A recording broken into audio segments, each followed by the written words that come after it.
Welcome back to the channel, friends.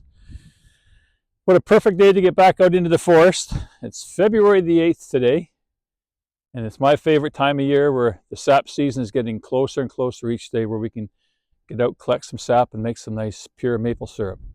So I thought I would share the journey with you this year, from tapping the trees, collecting the sap, boiling it down, and showing you the final product after it's been filtered. So as I walk into my forest here, I just like to come out at the beginning of the season before I even start tapping the trees to see what kind of damage Mother Nature has caused to the forest, so I can come up, do some cleanup, make it a lot easier when I get in, get out. I'm not tripping over, down trees or brushes and twigs, so every drop counts. So if you're carrying a bucket of 20 liters of sap and you accidentally stumble and drop that down, that's a heartbreak. So I come up, just try to clean up the area first to make my job a lot easier. So I thought I would just come back to the forest, show you where I'm up, what I'm doing back here. And just for a quick reference, I'll just turn around. I don't know if you can see, but the house is just back up there, just outside the forest there. And I'm doing the bottom part this year.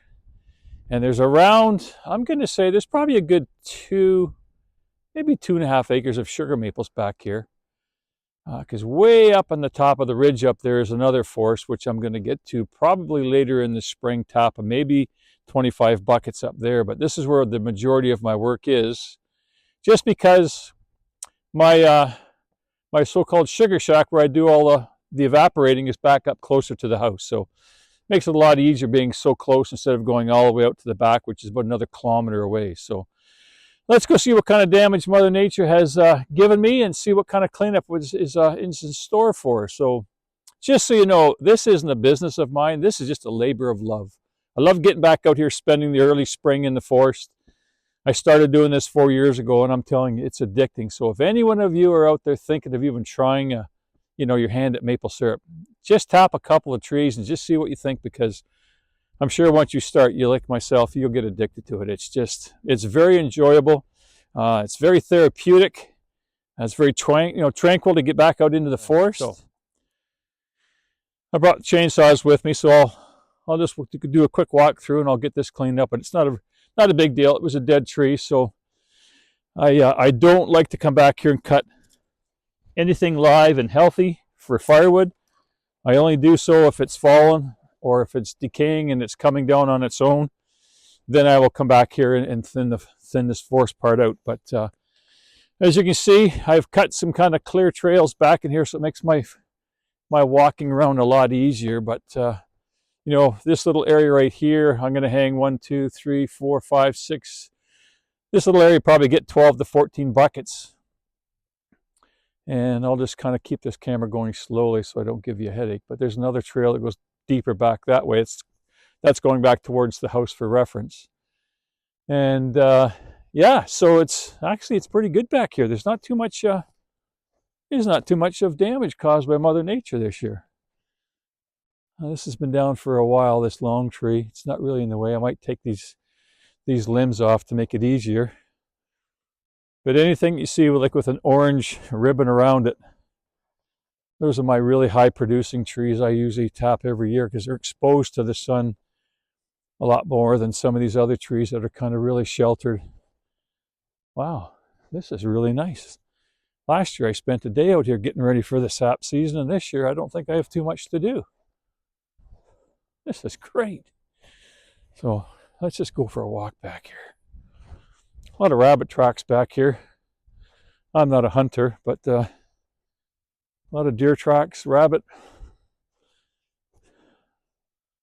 Oh yeah, this is nice. See how quiet this is, folks? This is why I love it so much. No racket. The only thing you hear is the trees bending and cracking.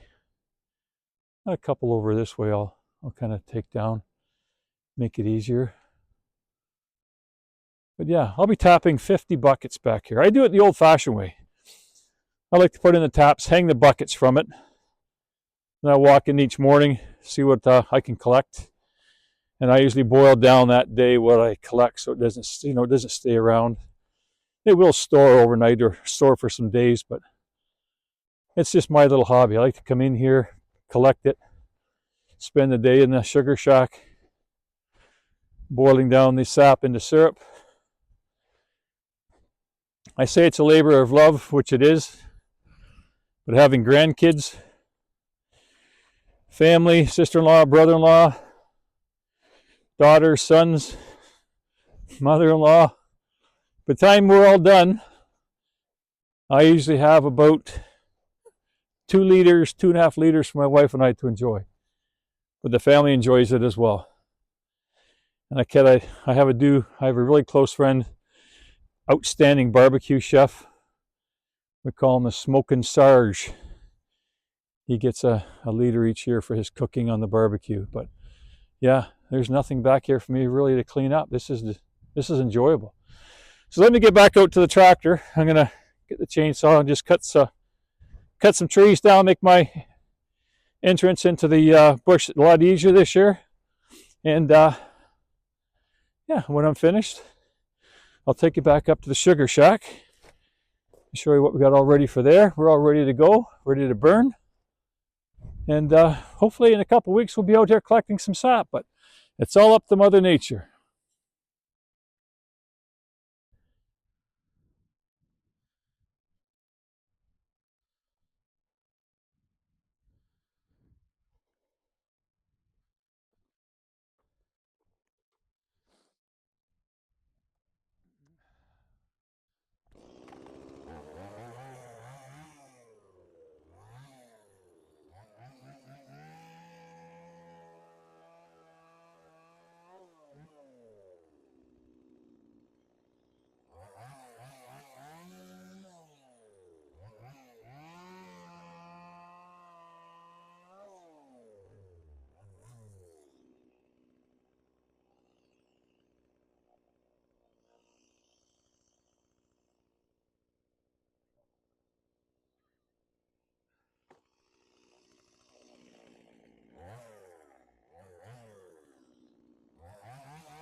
All right, so we're out of the forest. Now we're back up here at the sugar shack. So now you can see why I like to kind of keep the forest somewhat close for collecting. It's not a far of a drive to come back and bring the sap back to the sugar shack instead of going way out to the back. So this sugar shack I built 4 years ago. It's 8 by 12. All the lumber's been milled off my mill here. It's all spruce. And inside is the evaporator, and I got all my buckets all ready to go. Let me just turn some lights on here. So yeah, there's 50 buckets there. They'll have their own lids. There's 50 lids. And then I've got, there's the taps right there. They're all sterilized, ready to go. And I keep most of the wood inside to keep it nice and dry so it'll burn good for me. And I got a pile more other wood ready to go, all covered up outside of the shack here. So this is my evaporator. Just to tell you a bit about this, again, I'm a hobbyist. So I really can't justify spending, those thousands of dollars to, make the job a lot more easier, efficient, faster, but I'm retired. I'm not in any hurry. This is just a passion of love of mine. So I got all the time in the world to come out here for 12 hours a day and enjoy the fruits of my labor. So it's a 45-gallon drum. I bought the kit from Amazon that gave me the front door, the legs, and the pipe adapter that you just fabricate and have it mounted to the back of the barrel, and then you just run your pipe out. So, all in all, I got the barrel given to me. It wasn't, the kit itself, I believe, was $129 on Amazon. I'll find the link for that, and I'll put it in the description below for you if you're interested.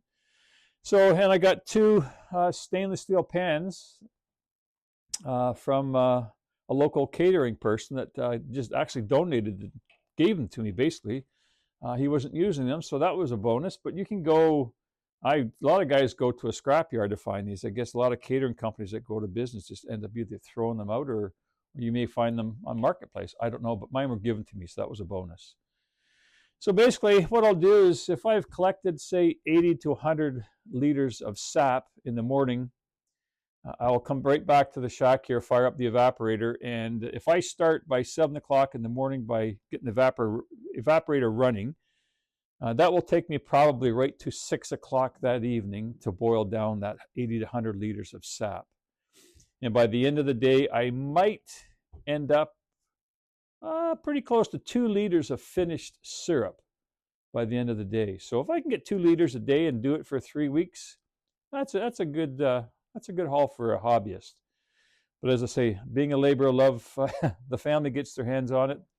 And with the grandkids and sister and brother-in-laws and mother-in-law and some local friends who love to barbecue, they get most of it. And my wife and I, we keep enough just to kind of sustain our enjoyment for the season. So that's basically it, folks. That's that's the hobby I'll be doing now for the next 4 weeks. So if you'd like to join me for my little journey this maple syrup making season, I'll start probably about the middle of, I'm going to say, February to tap the trees. And then fingers crossed that Mother Nature cooperates and gives us some nice, mild, warm, sunny days and some cool nights that'll, give us a good flow of sap. Last year it was kind of on and off where it was too cold during the day, too cold at night. But we did have a couple of good weeks last season, so I'm hoping we have a better season this year. But yeah, so I'll kind of bring you along the journey with me, show you what we're doing and how it all unfolds. And again, if you're thinking about it, feel free to join me. Leave comments if you like. I'd love to chat with people that are doing it and what type of evaporators they have and how fast their system is.